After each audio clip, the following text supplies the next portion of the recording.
Hi everyone, I'm JD from Willow Channels. Welcome back to my channel.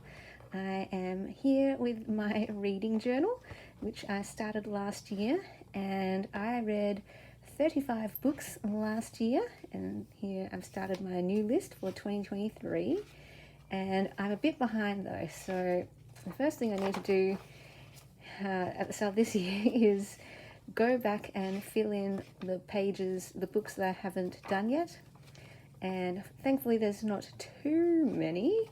I was hoping to keep up to date in this journal, but yeah, I got up to here. And I skipped a page because I filmed a process video, a journal with me episode, doing this page so that I could do a voiceover sharing about my favorite book. This was a video request from one of my beautiful subscribers, and I was trying to get all my video requests done last year, but when I came to then film my voiceover, I realized that I had accidentally deleted the process video for this page spread. No! So yeah, I've had to wait, and I'm back now, and this is why it's very, very late, and I'll just, yeah, film it now. The story behind why this is my favorite book. So this is going to be a very chatty video, lots of storytelling, but hopefully it is informative and entertaining. And maybe you just want to put this on in the background while you are journaling or cleaning or working or whatever it is you are doing at home.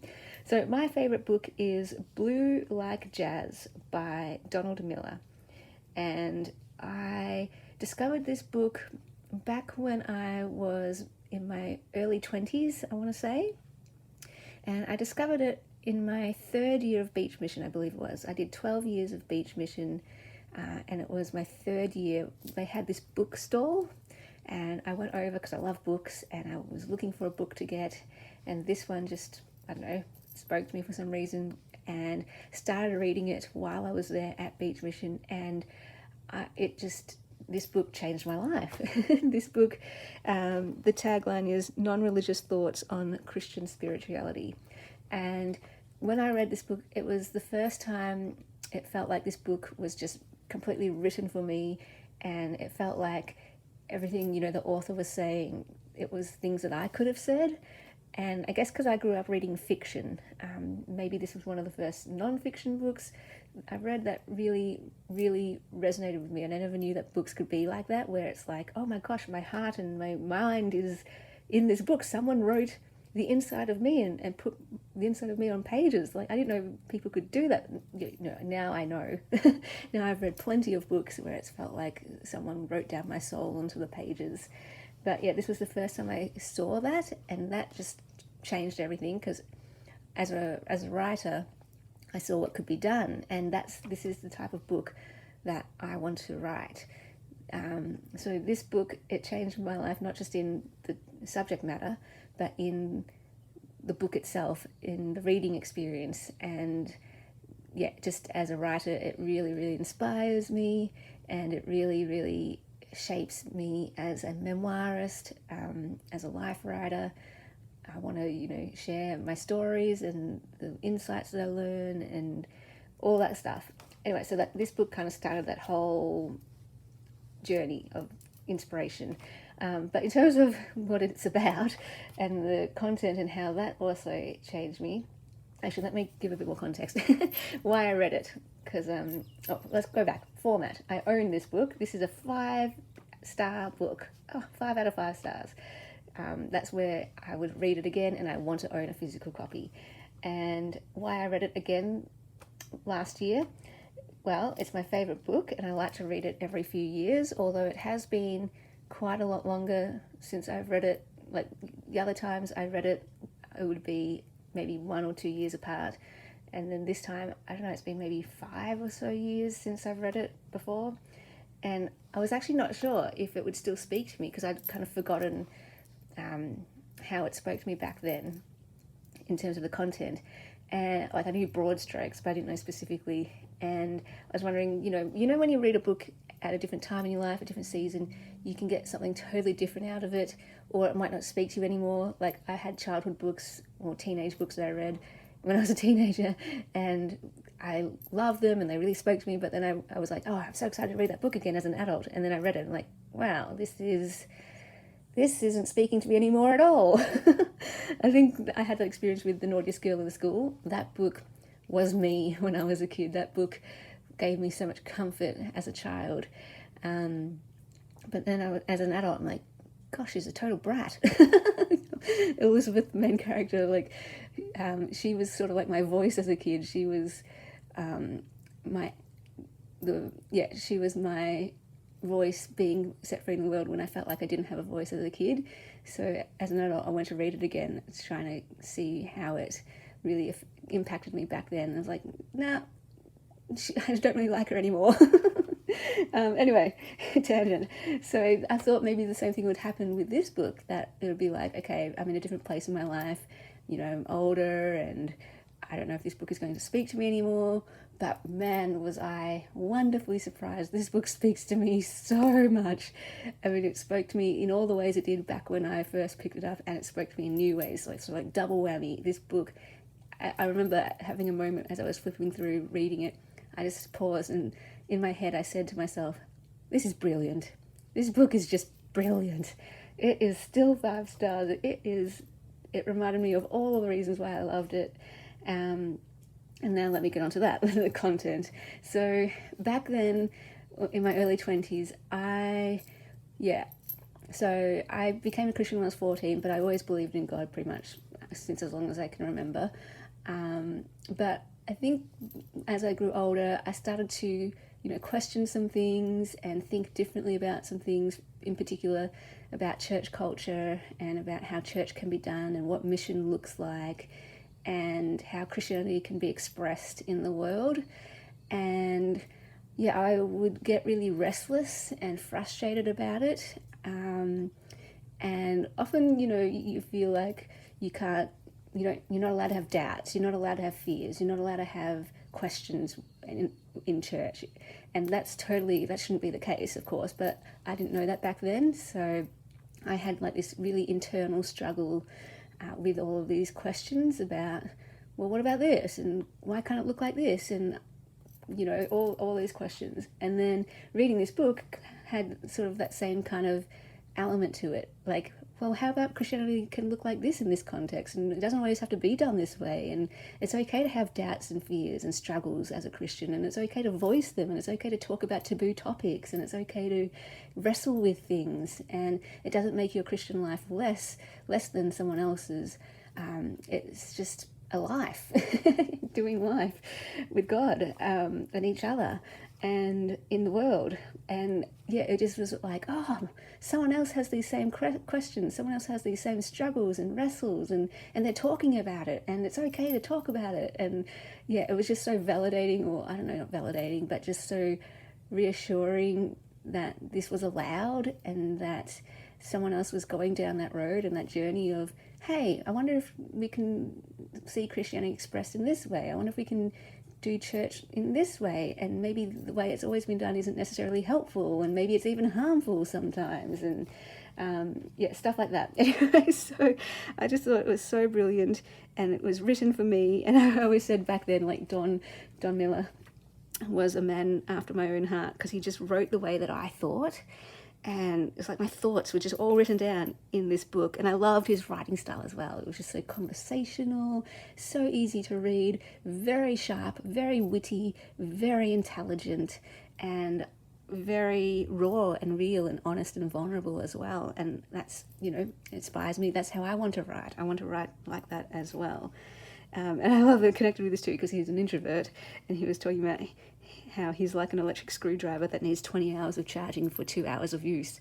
I'm like, yes, that's me. Back then I was also struggling with my nature as an introvert, because I thought I needed to be an extrovert to fit into the world and to be liked and all that kind of stuff. And it was a real struggle for a few years for me. Like, it was a real big stress for me.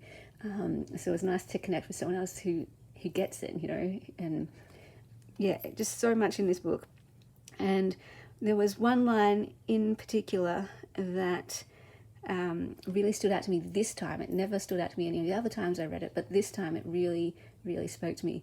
And where Don was talking about, he always felt like Christians, when they were talking about Christianity, maybe to non-Christians or whatever, that he felt like they were holding something behind their back.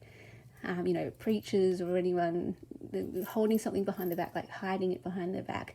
Like they don't want to share the struggles, and they don't want to share that they still have wrestles and doubts and questions, or, the contradictions, or like what am I talking about? The things in the Bible that seem to contradict, and the things that, we're like, oh, I'm not sure about that. I don't know if that's appropriate for children. I don't even know if it's appropriate for adults sometimes. It's like really wrestling with that. And I love this other book called Inspired by, I think her name is Rachel Held Evans.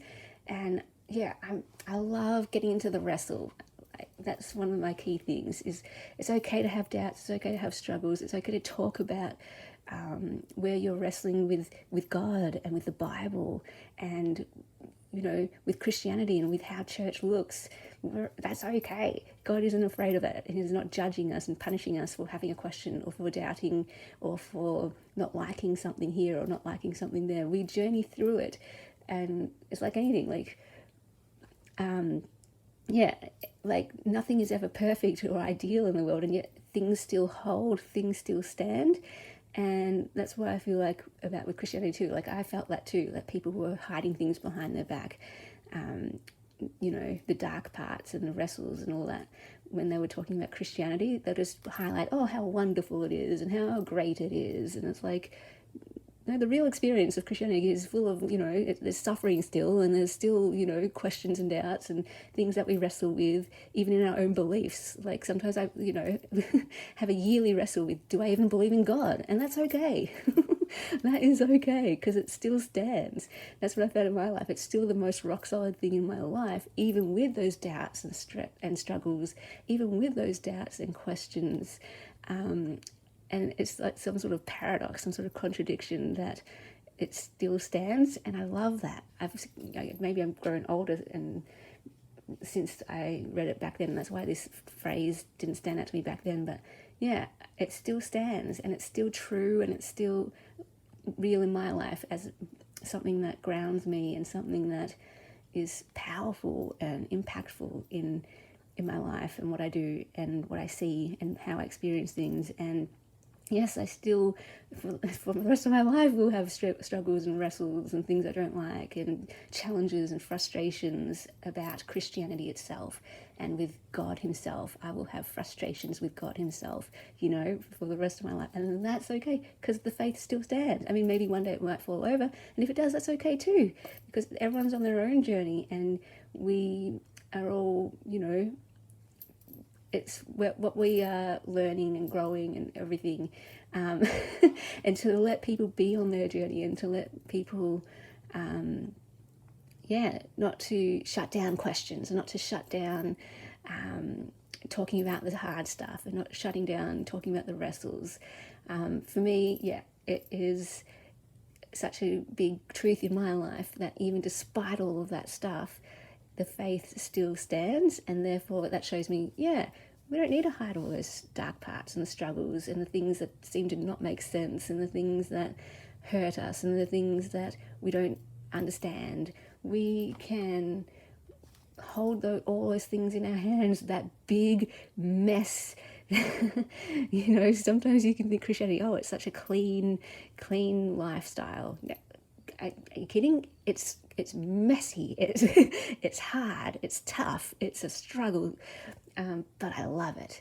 It's a wonderful thing. It's rich, and it's full, and it's alive, and it's dynamic, and it grows, and it changes. And the things I believe now compared to 20 years ago are completely 180-degree different. Things like views on heaven and hell and earth. Like I got completely different views to what I had before, and like when I first became Christian, I thought that heaven was a place you went to, but later on I learned, I believe that heaven is something that comes to earth, and we have a part in bringing heaven to earth, and we have a responsibility to help bring heaven to earth. And I don't know, it is so much. So I hold that, yeah, I know that I've changed so much now from 10 years, 20 years ago. I also know my perspectives and beliefs might change in 10, 20 years in the future, and that's okay. It still stands, it still holds, and it can withstand changes, it can withstand doubts, it can withstand the struggles, and it's just this beautiful thing. To me, it's beautiful. It's not a scary thing to embrace those doubts and the hard parts. And let's talk about it. Let's discuss. Let's dialogue. And maybe you see it this way. Maybe you see it that way. And that's wonderful. It doesn't have to be about you need to believe this. You need to believe this, this, and this, and this. No, we can all come at it from all these different angles, and it can all still stand. It can all still exist. And I remember, I have these views now, and I'm much more, as you can tell, like open about talking about them. Back then, I felt too scared to, because I thought, people wouldn't understand, or people would start worrying about me, like I was going down a wrong road or something, or, it made people too uncomfortable or whatever. But yeah, I found through Beach Mission and through just meeting new people and everything through my journey, I've met other people who think this way too. Like, it's open to questions and open to, exploring the wrestles and going to those dark places and embracing all of that. And I remember it kind of shocked me, because one person was like, described me as radical, and I'm like, me? Radical? Because I'm like the most reserved, cautious person. That radical is not a word you would. I'm a rule follower. I'm a straight-laced person. And so when I heard that word radical, I was like, really? But then I was like, yeah, I guess I kind of am, because my views are quite, in the Christian world, maybe out there, and I wish they weren't, because they don't need to be. If we were, all open to the questions and the wrestles and all that kind of stuff. So yeah, I do feel that a little bit. I do feel a bit radical in my views. I do feel a bit out there, just because it isn't necessarily maybe mainstream. I mean, in some circles, in some niches, this is what Christians do. This is what people do. They question, they wrestle, and they're all okay with that. But in other circles, it might be a different type of vibe. And yeah, I will maybe go on down another tangent. Just apologize on behalf of, if any Christianity has shamed you or judged you or ostracized you or shut you out because you've had a different view or a different lifestyle or a different, you've come with your questions and you come with these things that you're struggling with, and you maybe thought it was an open space to share and wrestle and do life with people, and then you got shut out or rejected. And we've all heard those stories, and I want to just that's horrible. And so I apologize on behalf of all of that, because that's my heart that hurts my heart. And to see anyone suffer, and I think any circle, no matter what circle you're in, there should be room, in atheist circles, in agnostic circles, I don't know, whatever, in any circle. If you're in geology, and if you're in anthropology, if you're doing history or whatever, I know in whatever niche there is, you can be ostracized for having different thoughts or ways of thinking about your field of study or your religion or your craft. Even in the world of crafting, right, there are conflicting views. Oh, you can only use old stuff, you can't buy mass-produced stuff. Oh, you can't cut up books. Oh, yes, you can cut up books. Oh, it's not a real journal if it's not embellished. No, it's a real journal if it's not embellished. Oh, journals are just art. No, journals are to be written in. I have my personal opinions, of course, but at the end of the day, you have yours too, and that's okay. We can all have our personal opinions, and we can all live according to those personal opinions. If whichever one of those spectrum that you stand on, or wherever you are along it, that's cool. Let's just love crafting. So I mean, like, even in the crafting world, you find that. So in any world, I know people can feel left out or judged or shamed or feel bad. Okay, my cat wants to come in. Hang on.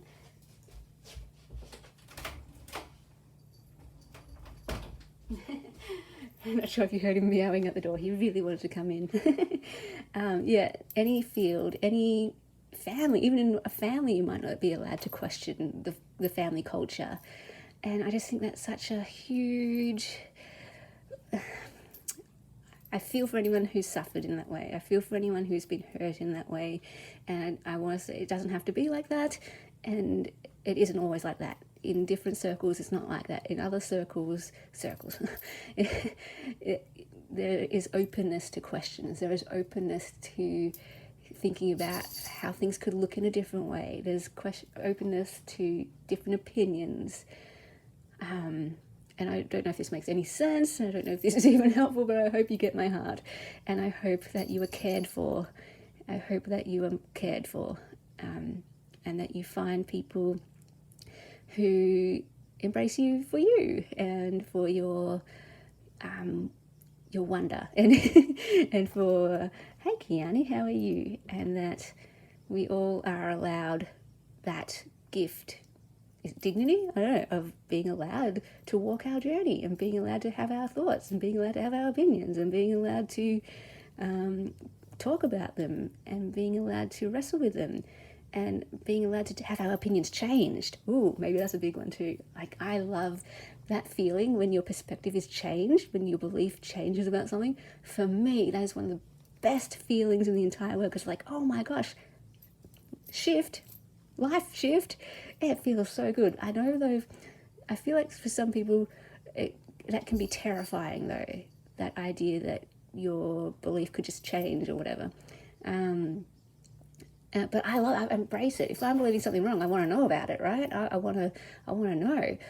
So if you can convince me, please convince me, right? I want to go there. I want to get into the nitty gritty. I want to, dive deep or whatever. But in an open way. So where everyone is, respectful and mutual and just seeks, the number one goal is to, I guess, learn yourself. Not to convince someone or something, but for you to learn yourself. So, yeah, because who knows, none of us like trying to be convinced of something, right? In terms of like, you have to believe my view and that's it. And if you don't, out. It's like, no.